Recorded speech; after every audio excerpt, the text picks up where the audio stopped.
You are watching QTV broadcasting from the Gambia, and this is the news with me, Jenna Bosonko. Our top stories. Senegambia Bridge, a sign of unity, says President Adama Barrow. Ex-president swore to kill me, alleged Tijan Toure. PPP standard bearer responds to critics. Those are our top stories, and now the news in detail. Stay with us.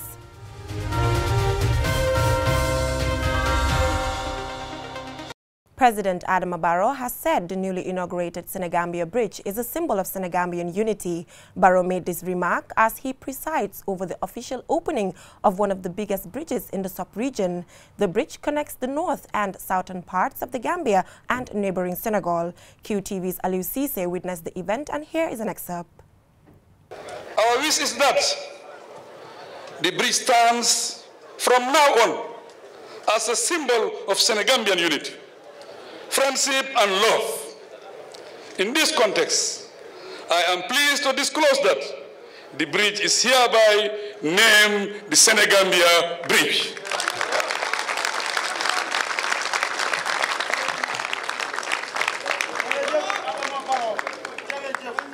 su ñooy wax affaire mbokka foog ñu wone ko foog ñu jëfee ko tam kon tey bridge bi tuddee nañ ko Senegambia pour wone suñu diggante te goom ngeen goom ne Senegambia bi dafay continuer dañoo build a strong foundation for this relationship.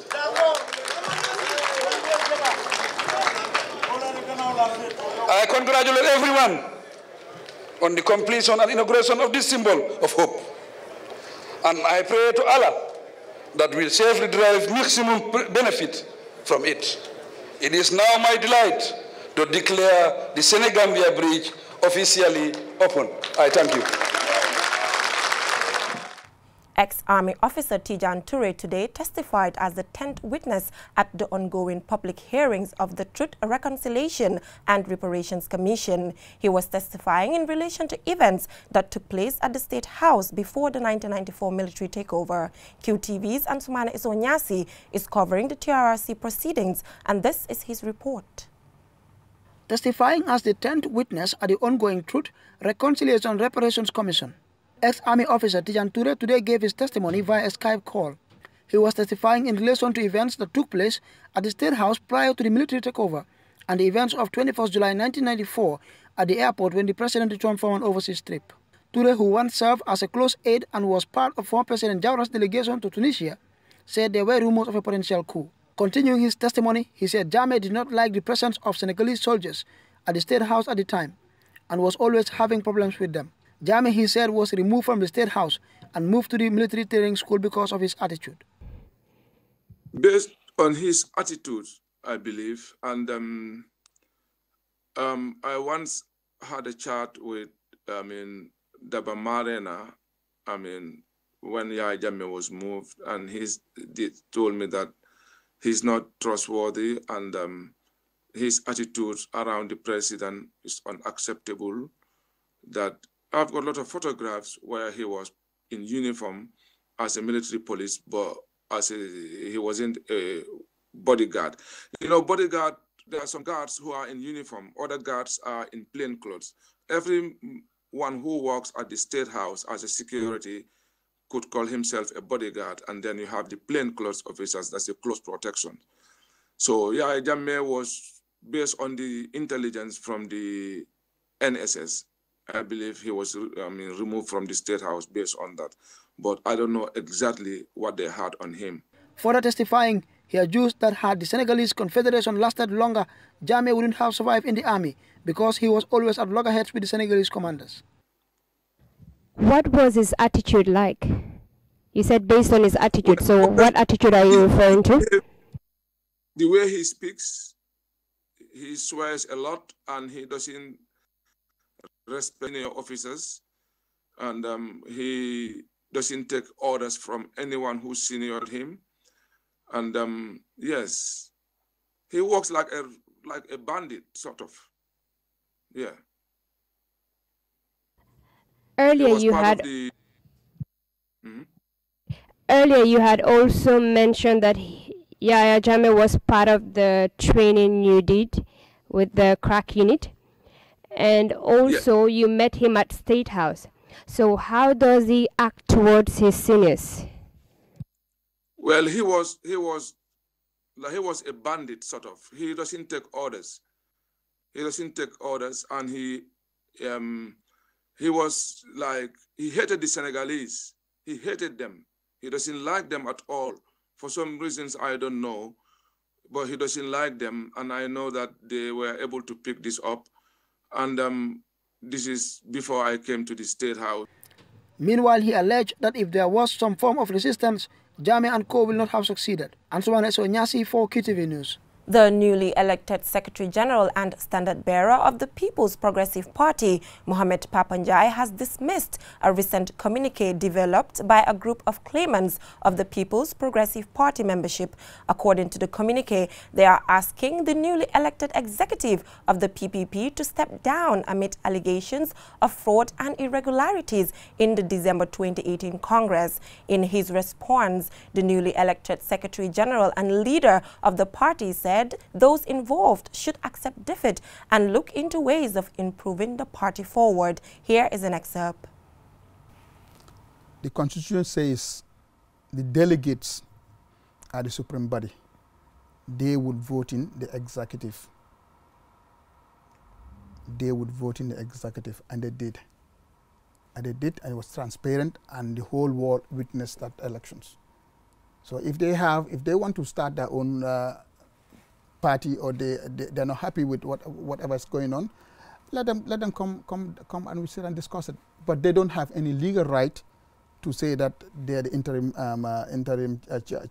president or the interim secretary. They don't have any right. And IEC was there, and we have submitted our name to the IEC. And our case is different from the NCP, because the NCP held two different congresses. But this is the line that they are also taking. No, they cannot, because we've already held the Congress and IC has approved us, so they cannot take another Congress. If they want, they can do they can do something else. They have the right to do whatever they want to do, but IC has recognized the current executive.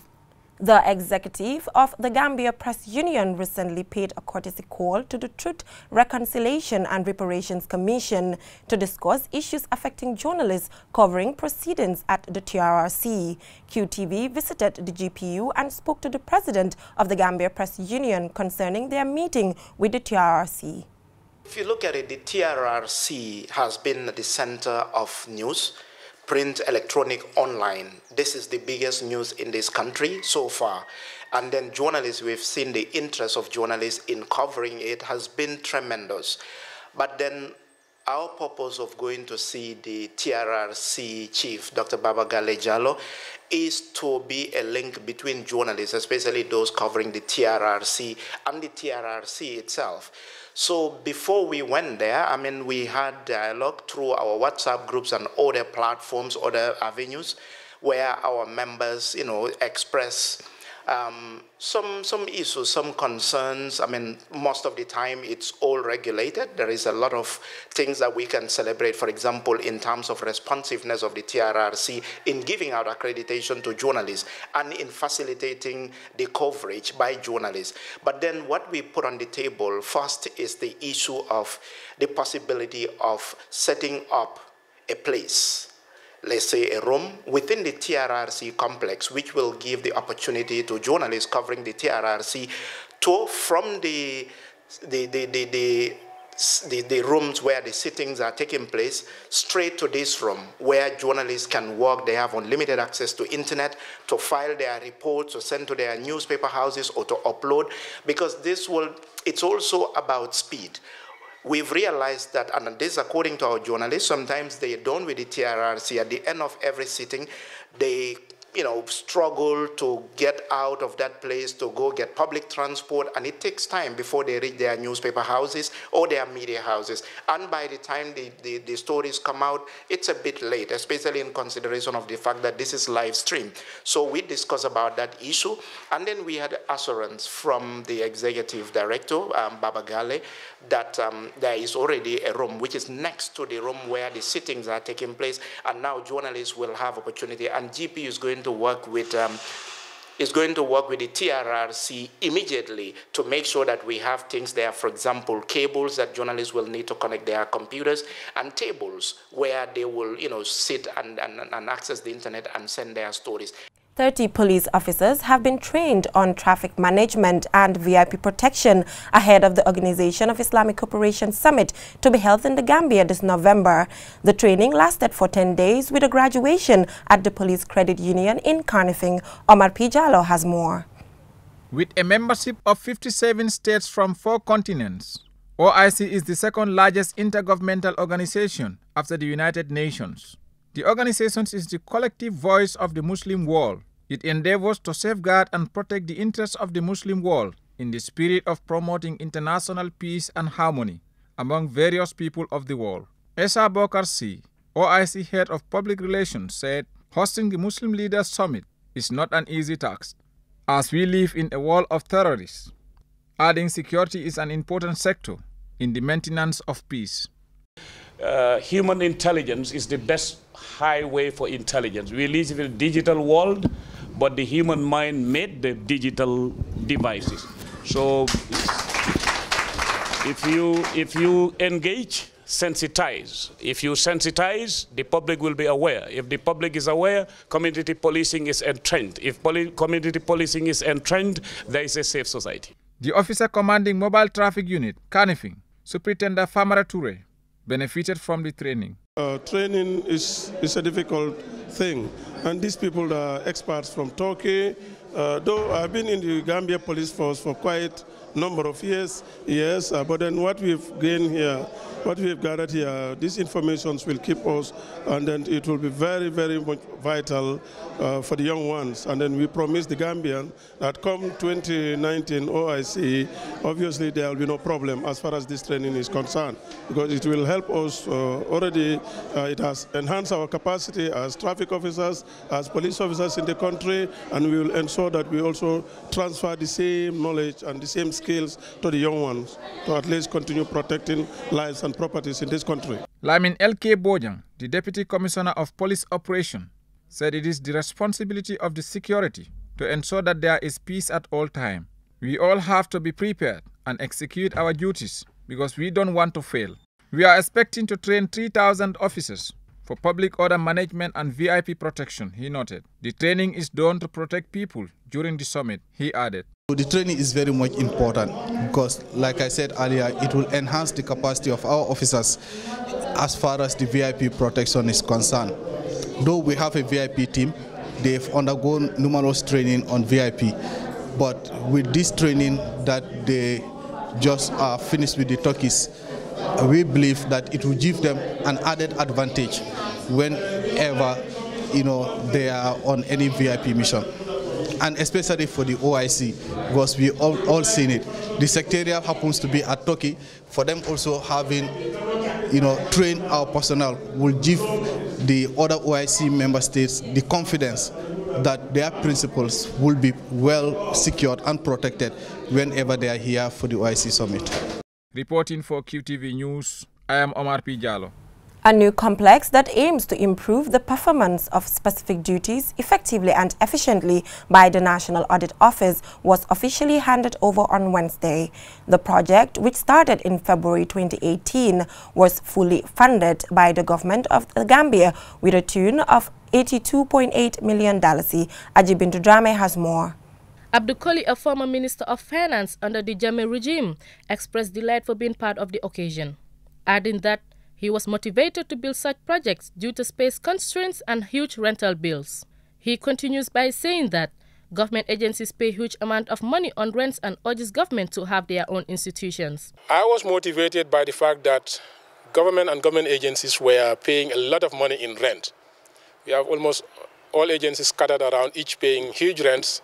And I said to myself, why do we have to spend all this money paying rent when we can build and save that money? I know the private property owners will not be happy with that because they want government to come and continue occupying their spaces. But I said, no, government is too heavy, and the one way to reduce that is to have our own premises. And this was also extended to our embassies abroad, where we started building and owning our own premises, chanceries and residences. Finance Minister Mambure Njai, who also served in the Jammeh regime, calls for transparency and credibility in project management in the country. He also commended the National Audit Office for a job well done and promised to support them. He concluded by stressing the importance of maintenance for sustainability. When we say a project, I think the process that you have taken, the transparency of the whole process brings credibility. The Minister of Finance wouldn't mind really to spend money, but you really have to convince us that the process that you have taken to really award the contract and what we have seen, this quality, really I was thinking maybe we can negotiate with the Auditor General because this is really fitting for the Ministry of Finance. I'm not sure whether we can allow you to, you need our approval before coming in, am I right? So really I very much happy today that we're here and we will continue to support you. The day after, now I call it the after-sales service. You have to, together with the staff, the team spirit that you have really demonstrated to ensure that you have a magnificent building like. Now, that's the day after, that's when the work starts. It's about maintenance. It's not about making it just a structure where in a year or two you will come and then you will see cobwebs and other really unappetizing things that are just laying around. Ajibintu Drame, QTV News. Before we end this news bulletin, let's recap our main headlines. President Adama Barrow has said the newly inaugurated Senegambia Bridge is a symbol of Senegambian unity. Barrow made this remark as he presides over the official opening of one of the biggest bridges in the sub-region. The bridge connects the north and southern parts of the Gambia and neighboring Senegal. Ex-Army officer Tijan Toure today testified as the 10th witness at the ongoing public hearings of the Truth, Reconciliation and Reparations Commission. He was testifying in relation to events that took place at the State House before the 1994 military takeover. The newly elected Secretary General and standard bearer of the People's Progressive Party, Mohamed Papanjai, has dismissed a recent communique developed by a group of claimants of the People's Progressive Party membership. According to the communique, they are asking the newly elected executive of the PPP to step down amid allegations of fraud and irregularities in the December 2018 Congress. In his response, the newly elected Secretary General and party leader said those involved should accept defeat and look into ways of moving the party forward. That is all we have for you in this edition of QTV News. Do join us tomorrow, same time for more news. Thanks for watching.